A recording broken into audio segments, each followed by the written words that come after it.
এখন ওনার 3G তথ্যের প্রথম তথ্যটি কোথায় প্রয়োগ হয়েছে আমি জানি না, তবে বাংলাদেশের শেয়ার বাজারে ইতিমধ্যে প্রয়োগ হয়ে গেছে। 5 ব্যাংকের বিনিয়োগকারী শেয়ার শূন্য করা মানে তার টাকা শূন্য করা। আসলে দারিদ্র শূন্য হয় নাই, বিনিয়োগকারী শূন্য হয়ে গেছে, তার পুঁজি হারিয়ে। 5 ব্যাংকের ইতিমধ্যে আরও 2টা রিট পিটিশন হয়েছে, হয়তো আপনারা জানেন।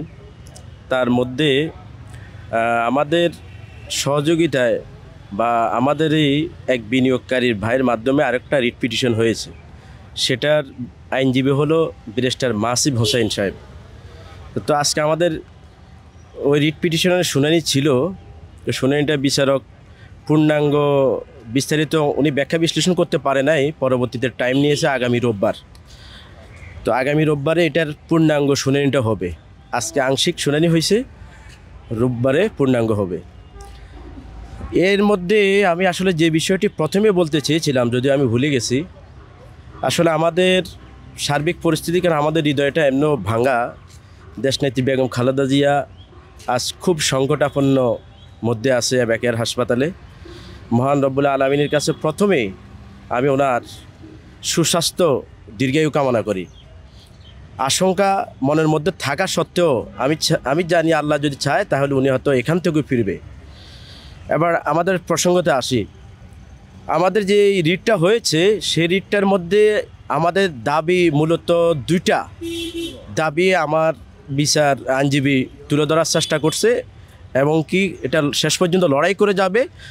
সেটা হলো 5 ব্যাংকের যেসব বিনিয়োগকারী আছে, হয় তাদের শেয়ারের পরিবর্তে শেয়ার দিতে হবে, আর না হয় ফেস ভ্যালুতে তাদের টাকা দিতে হবে।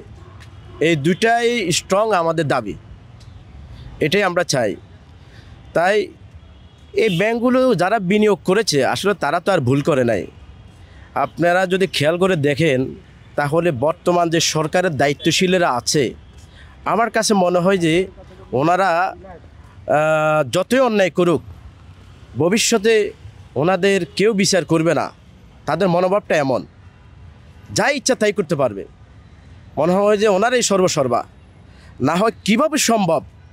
আমরা শেখ হাসিনাকে এত ফেসিস্ট বলি, দেখেন শেখ হাসিনাও কিন্তু এত বড় দুঃসাহস করে নাই যে হুট করে আপনার 5টা ব্যাংকে মার্চ কইরা বিনিয়োগকারীদের শেয়ার শূন্য করে দিবে। এটা শেখ হাসিনাও করে নাই। শেখ হাসিনা অথচ 1400 মানুষ হত্যা করছে, তারপরে এই সাহসটা করে নাই। আশ্চর্যের বিষয় হলো এই সরকারের কিছু ব্যক্তি জায়গায় জায়গায় যারা বসে আছে, তারা এর চেয়ে ন্যাক্কারজনক কাজগুলো করতেছে। আমাদের বাংলাদেশ ব্যাংকের গভর্নর মনসুর সাহেব, তার যদি পারিবারিক ইয়েটা আমরা ইতিমধ্যে সোশ্যাল মিডিয়াতে দেখছি, তার মেয়ে দুবাইতে কীভাবে আছে, এগুলো সবাই জানে। তারপরে এগুলো রিপিট করতে চাই না। অর্থ উপদেষ্টা উনি তো স্বজন প্রীতির বেড়া জালে অন্ধ হয়ে আছে। রেগুলেটরি বডি কেন? বিসি কইছে রেগুলেটরি বডি বিনিয়োগকারীদের জন্য, শেয়ার বাজারের জন্য। সে ফাইট করবে বাংলাদেশ ব্যাংকের সাথে যে আমার বিনিয়োগকারীর শেয়ার কিভাবে ফেরত পাবে, কিভাবে তার পুঁজি ফেরত পাবে, সে ফাইট করবে এই জন্য। কিন্তু আশ্চর্যের বিষয় হলো সেও তাদের সাথে তাল মিলিয়ে ফেলছে। এখন পিছনে কারো কাছ থেকে তারা বড় অঙ্কের কোনো চুক্তি করছে কিনা যে এটা করতে পারলে ভবিষ্যতে তোমাদের জন্য অনেক কিছু আছে। এই দেশটা তো এইভাবেই চলে। আমার কাছে মনে হয় যে পিছন দিয়ে হয়তো তাদেরকে কেউ বড় অঙ্কের কোনো কিছু দিছে, এই জন্য তারা এই কাজটা করতেছে। না হয় এটা সম্ভব না, এটা কিছুতেই সম্ভব না। একটা নৈতিকতা সম্পূর্ণ মানুষ এভাবে মানুষের টাকাকে শূন্য করে দিতে পারে? আমাদের ডক্টর ইউনূস মহোদয় 3G তথ্য আনছে।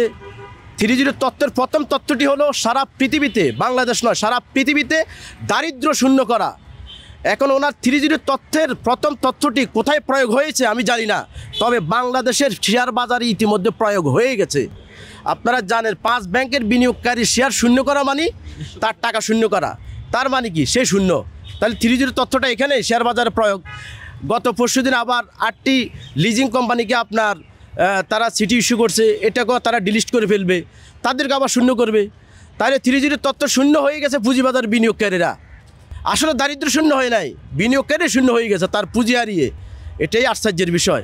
তো আমরা চাইবো আমরা নেক্সট সোমবারে যে রোববারে যে শুনানিটা আছে, আমরা ইনশাল্লাহ ন্যায় বিচার আশা করি যে বিনিয়োগকারীর পক্ষে অবশ্যই ন্যায় বিচার পাবো আমরা। যদি মাননীয় বিচারপতি নৈতিকভাবে চিন্তা করে যে না, এখানে বিনিয়োগকারীর কোনো দোষ নাই, তাহলে অবশ্যই বিনিয়োগকারীর পক্ষে নৈতিক রায় আসবে, এটা আমরা বিশ্বাস করি।